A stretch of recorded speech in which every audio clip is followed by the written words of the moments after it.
Illinois Department of Children and Family Services was not properly following the law. That's according to an Auditor General's report released Tuesday. The report details three main issues through June of 2022.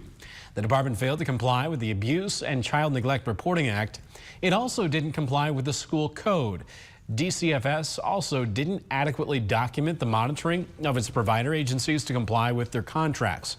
Today, the state GOP lawmakers called out DCFS, saying it's time for the agency to change. Why not change the process? It's not that difficult to change a process, and you certainly don't need legislation to do it. So what's happening now isn't working, and it's certainly, I hope to God it can't get worse. So let's try something different.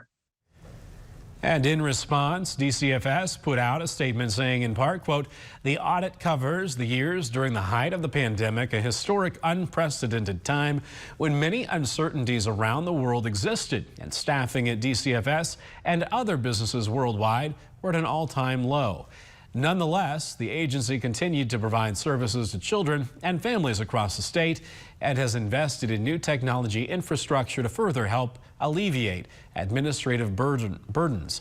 DCFS always notifies the law enforcement and/or the state's attorney when required to do so, and you can see the full statement online at WGEM.com.